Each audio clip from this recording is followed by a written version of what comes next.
And welcome everyone to Wizards pregame. We got Cardo Dudley Jr., Wilson Tarpey Jr. The Washington Wizards are coming off a 126 to 117 win over the Detroit Pistons. Today they're in Brooklyn to take on the Nets. Brooklyn entered this afternoon's contest having lost three straight games.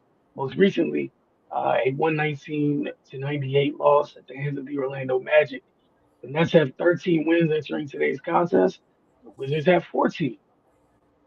We're not going to leave any illusions here. Both teams have goals of picking in the top 10 in this upcoming draft, which makes today's game rather interesting in terms of whoever wins today could technically possibly be a loser later in the year. The season series is tied at one game apiece. As far as the injury report goes, Washington's going to be without Anthony Davis, Trey Johnson, Jaden Hardy, D'Angelo Russell, and Bilal Coulibaly at this moment is questionable. For the Nets, seems like everyone's available. Cardell, what are the keys to today's game? Should Washington look to come out with a victory? I mean, yeah, they should. It may not be ideal for what the front office wants, but part of development is understanding how to win. And it's a situation for both teams. Honestly, they both kind of in the same boat. Wizards might be a little ahead because of the potential star power that they had with Trey and Anthony Davis, but they both in the same boat. Trying to protect their pick. You know what I mean? But as far as the Brooklyn Nets is concerned, they're pretty much the same as far as ranking, points per game, all that stuff. The one thing that's different with the Nets is the 3-point shooting. They're not the most efficient. They're 29th in the league. They shoot 34%, but they're sixth in the NBA in attempts. They shoot over 40 a game, and they're 13th in makes, just under 14 makes. So they gonna get those 3-pointers up, and you have to guard them because eventually a few gonna go in. Their theory is if we throw enough at the basket, enough gonna go in. And so you have to guard them and get them off the line. But they got a bunch of versatile pieces, just like the Wizards too. You know what I mean? Start with Michael Porter. Michael Porter, he's having a career year. He's playing at the level a lot of people felt like he would have been had he not had that back injury in college. For people that didn't see him in high school, yeah, he was all world. He definitely would have been the number one pick easy if it wasn't for that back injury.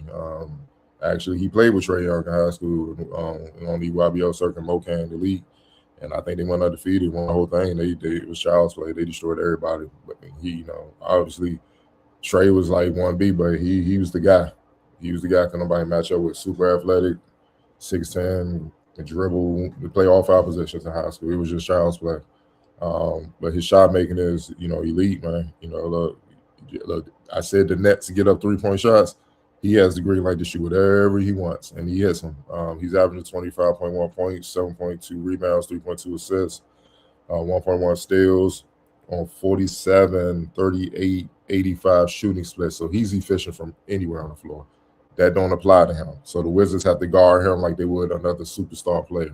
Because if they don't, he's fully capable, and he will drop 30 to 40 and get them up out of there, so to speak. So you got to watch him. His shot making, he's a matchup nightmare with his, obviously height and athleticism and skill. So, you got to deal with that. Noah Clowney, his defense, elite, man. 6'10", but he can guard 125. Especially with the Wizards. Wizards don't really have no bulky, muscle-bound, strong center that just like bruiser type center. They're more versatile guys that like to play outside in, so to speak, like Sar, and so that fits right with what he does. And he's a pass man, 6'10", crazy wingspan. What I mean, all the rotations, off ball, playing off screens, chasing off screens, getting in the passing lane, dig downs, just being sound on isolation situations where he's defending one-on-one. He's a complete package defensively, man. He can disrupt things. So the Wizards, you can't play around. We all know the Wizards throughout the season has had trouble turning the ball over. And he will definitely do that. Also, interior defense, rim protector. He does his thing with that. Rim deterrent. It means he alters shots. Like I said, he's just sound in every aspect of defense. So he can disrupt you with that. But with that, he still can score. 12.7 points, 4 rebounds. He still can score a little bit. His best bet is slash it to the basket, lob threat. stealing the ball, getting out, saying those type of ways. That's how he kind of scores, slashing to the basket mostly. So, but when he gets to the free throw line, attacking the basket, he shoot 80%. So you can't foul him. You know what I mean? You foul him, he's going to put points on the board and make you pay. Ego Demon, rookie. He's making his mark. He's doing his thing. Um, he averaged 10.9 points, 3 rebounds, 3 assists. Um, he's not the most efficient at the basket, but he's shooting 40% from deep as a rookie. He's one of those guys that's going to get him up at a high clip, and he can get it at a high clip. So you have to guard him. But we all know him to be that is not necessarily his full role now, but he's also an all-around threat. He can make plays. He can run point. He can find guys, break you down off the bounce. Now, he's not strong, so when he get inside, sometimes the contact throws him off a lot, and he can't finish at the basket. That's neither here nor there. But, if he manages to get to the basket and you foul him, he's shooting 85%. So you have to be able to you got to guard him as a 3-level scorer because he's capable. And meanwhile, help side guy be on point because he will find open guys. People forget, he was the guy, at BYU, and what was he playing last year? Point guard. So that don't leave you just because your role is different as you get to the league. He still is capable of doing that. So you got to be wary of that. So you run him off the 3-point line and you crowd him, you got to be able to recover and get back to your man, or the rotation's got to be there, or he'll kill you that way with his playmaking, and then other guys will get involved and get eaten. Next up is Danny Wolf, man. Look, rebounder, ideal playmaker. That's really his best skill, in my opinion. But he's also a very good rebounder, and he's a capable scorer. You know what I mean? Like it's nothing for him to get the ball, bring it up, and be a big point center. And that's to me when he's at his best because of his handle and his vision and the way he can pass the ball. He's just elite, but he's just not being asked to do that right now. More so he's asked to be a full spreader, rebounder, and hold up on defense, and then be a secondary playmaker, so to speak, out of that position, which creates a lot of mismatches because it forces bigs to have to move their feet and guard and come out the paint, which opens things up for his teammates. But he's a capable scorer when he's on his game. I know his 3-point shooting that was hot at the beginning of the year has kind of dipped a bit, but that's probably probably that's because the wear and tear and the grind and the scouting report catching up. They're doing more athletic bigs to bother that, but he's finding ways to score. Like last game against the Magic, he had an impressive dunker with Jonathan Isaacs. Jonathan Isaacs is not an easy win at all in any aspect of attacking, let alone at the rim. He's an elite rim protector. So that just shows you his ability. And in this type of game, he's not looking at it like, oh, I'm going against a veteran I was watching on TV that put in work since I was in high school throughout college and all that. He looking at the Wizards like, y'all just like me, man. Y'all at the same point I am, still trying to prove yourself. So, he could be a threat. He can come in there and he can come in and especially with them being at home, he can make an impact, so they have to be worried of him. And then the Wizards, you got to look at it like you said, no Bilal Coulibaly, right? They said he's questionable, but I'm gonna look for another update to see. All right, well, he's questionable. Let's say, he's questionable. I assume he may play, but let's say he don't play. That's one less defender that you have to help you with somebody like that. So that puts a lot of pressure on Sar and Vucevic and Champagny and a lot of undersized people. So he will have a mismatch if he, operates right and utilizes. So you got to be wary of him. And then, last but not least, man, Nolan Traore, another rookie, man. You got to watch Nets games to see how good and how promising he is, man. Playmaker, probably. I ain't gonna say he's the best. He's one of the best on the team, but he's a quality playmaker, annoying defender. I even saw when he came here to DC, like he was annoying. He was getting up out of the Wizards guards galore. Shot maker. He can hit shots, especially he's dangerous out of pick and roll sets because it's just something about them French guards, man. Like it's like Tony Parker. When they turn that corner, they gone. Their angles turn the corner off screens is nasty. So if you get anything wrong, it's over. You might as well just save your energy. And he gets downhill efficiently and quick. And when he gets down there, he can hit floaters, he can hit runners, he get a pull up. He can find guys, lobs. That's when I feel he's at his best at this stage in his game. So, man, look, you gotta man, he gotta build his efficiency 36% from the field, 32% from deep, but 79% from the free throw line. He's averaging 6 and 3 assists.